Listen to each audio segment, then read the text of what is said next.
ನಾಳೆ 9ನೇ ತಾರೀಕು ತಾಳಿಕೋಟಿನಲ್ಲಿ ಬಹಳ ದೊಡ್ಡ ಮಟ್ಟದ ಬೃಹತ್ ಹೋರಾಟ,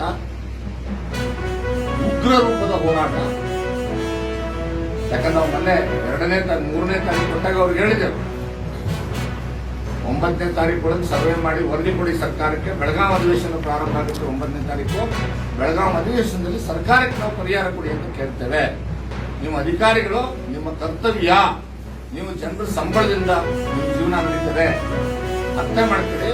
ನೀವು ಕೂಡಲೇ ಸರ್ವೆ ಮಾಡಿ ಸರ್ಕಾರಕ್ಕೆ ವರದಿ ಕೊಡಿ. ನಾವು ಅಲ್ಲಿ ಅಧಿವೇಶನದಲ್ಲಿ ಖಂಡಿತವಾಗ್ಲೂ ಕೂಡ ಸರ್ಕಾರಕ್ಕೆ ಒತ್ತಾಯ ಮಾಡಿ ಪರಿಹಾರ ಕೊಡಿಸ್ತಕ್ಕಂಥ ಪ್ರಯತ್ನ ಮಾಡ್ತೇವೆ ಅಂತ ನಾವು ಹೇಳಿದ್ವಿ. ಆದರೆ ಅವತ್ತು ಧರಣಿ ನಮ್ಮನ್ನು ಹಿಂತಕೊಳ್ಳೋಕೆ ಹೇಳಿದ್ವಿ. ಇಲ್ಲ ಸರ್, 9ನೇ ತಾರೀಕು ಒಳಗೆ ಏನಾದರೂ ಮಾಡಿ ನಾವು ಸರ್ವೆ ಮಾಡ್ತೀವಿ ಅಂತ ಹೇಳಿದ್ವಿ. ಡಿ ಸಿ ಅವರು ಮತ್ತು ಜಂಟಿ ಕೃಷಿ ನಿರ್ದೇಶಕರು ನಾವು ತಹಸೀಲ್ದಾರ್ ಮುಖಾಂತರ ಎಡಿ ಮುಖಾಂತರ ಸಂಪರ್ಕ ಮಾಡಿದ್ವಿ. ಅರ್ಧ ಗಂಟೆ ಅಲ್ಲೇ ಧರಣಿ ಕೂತಾಗ ಮಾತು ಕೊಟ್ಟಿದ್ರು, ಅದ್ರ ಬಗ್ಗೆ ಮಾತು ಕೊಡ್ತಿದ್ದಾರೆ. ನಾಳೆ ಸುಮಾರು 15-20 ಸಾವಿರ ಜನ ರೈತರು, ಕನಿಷ್ಠ ಒಂದು 300ರಿಂದ 400 ಟ್ರ್ಯಾಕ್ಟರ್ಗಳಲ್ಲಿ ಬರ್ತೇವೆ. ಉಗ್ರ ಸ್ವರೂಪದ ಹೋರಾಟ ಮಾಡ್ತೇವೆ. ಪೊಲೀಸರು ಲಾಠಿ ಚಾರ್ಜ್ ಮಾಡಲಿ, ಮುಂದಾಕಲಿ, ಯಾವುದೇ ಕಾರಣಕ್ಕೂ ಅಲ್ಲಿಂದ ಹಿಂದೆ ಸರಿಯುವಂತ ಪ್ರಶ್ನೆ ಇಲ್ಲ. ಅತ್ಯಂತ ಉಗ್ರ ಸ್ವರೂಪದ ಹೋರಾಟವನ್ನು ನಾಳೆ ಜಿಲ್ಲಾಡಳಿತ ನೋಡಬೇಕಾಗ್ತದೆ ಅಂತಕ್ಕಂಥ ಎಚ್ಚರಿಕೆಯನ್ನು ಈ ಸಂದರ್ಭದಲ್ಲಿ ಕೊಡ್ತೇನೆ. ತಕ್ಷಣ ಅವರು ಆದೇಶ ಮಾಡಿದ್ದಾರೆ, ನಾವು ಹೋರಾಟವನ್ನು ಮುಂದುವರಿಸೋಣ. ಸರ್ವೆ ಮಾಡೋದಕ್ಕೆ ಆದೇಶ ಮಾಡಲಿ, ಸರ್ವೆ ಮಾಡಲಿ, ಸರ್ಕಾರಕ್ಕೆ ಹೇಳೋದ್ರಿಂದ ರಿಪೋರ್ಟ್ ಕೊಡಲಿ, ಅದರ ಪ್ರತಿಯನ್ನು ಮಾಧ್ಯಮದವರು ಕೊಡಲಿ, ರೈತರಿಗೆ ಕೊಡಲಿ. ನಾವು ಹೋರಾಟವನ್ನು ಮುಂದುವರಿಸಬೇಕು ಅನ್ನೋದಿಲ್ಲ. ಇದು ಒಂದು ಹೋರಾಟದ ಹಂತ. ಇನ್ನೊಂದು 2ನೇ ಹಂತ. ಇವತ್ತು 3 ಹಂತಗಳಲ್ಲಿ ಹೋರಾಟವನ್ನು ನಾವು ಪ್ರಾರಂಭ ಮಾಡಿದ್ದೇವೆ. ಇನ್ನೊಂದು ಕಾಪಿಯನ್ನು ತಮಗೆಲ್ಲ ಕೊಟ್ಟಿದ್ದೇವೆ. ಲೋಕಾಯುಕ್ತರಿಗೆ ಡಿಸಿ ಮೇಲೆ, ಜಂಟಿ ಕೃಷಿ ನಿರ್ದೇಶಕರ ಮೇಲೆ ಮತ್ತು ಸಂಬಂಧಪಟ್ಟಂತ ಇಲಾಖೆಗಳ ಮೇಲೆ, ಬೀಜ ಸಪ್ಲೈ ಮಾಡಿರ್ತಕ್ಕಂಥ ಏಜೆನ್ಸಿಗಳು ಸೇರಿದಂತೆ ಪ್ರತಿ ಊರಿನಿಂದ ಸುಮಾರು ಈ ಜಿಲ್ಲೆಯಲ್ಲಿ 650 ಹಳ್ಳಿಗಳು ಬರ್ತವೆ.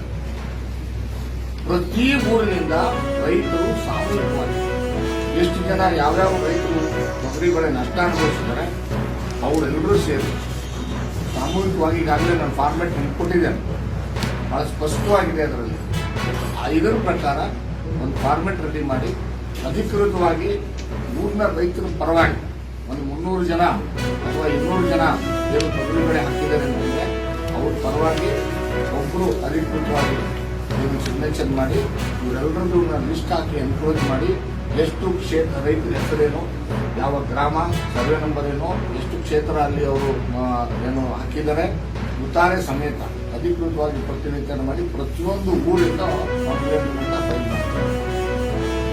ನಮ್ಮ ನಿರೀಕ್ಷೆ ಪ್ರಕಾರ ಸುಮಾರು 10ರಿಂದ 15 ಸಾವಿರ ಕೇಸ್ಗಳು ಇಂಡಿವಿಜುವಲ್ ಆಗಿ ಪ್ರತಿಯೊಬ್ಬ ರೈತರನ್ನ ಸೇರಿಸಿ ಇಲ್ಲಿ ಅವರವರ ಹೆಸರುಗಳನ್ನ ಸಿಗ್ನೇಚರ್ಸ್ ಮಾಡಿಸಿ. ಯಾಕಂದ್ರೆ ನಾನು ಮಾನ್ಯ ಲೋಕಾಯುಕ್ತ SP ಅವರಲ್ಲಿ ವಿನಂತಿ ಮಾಡಿದೆ.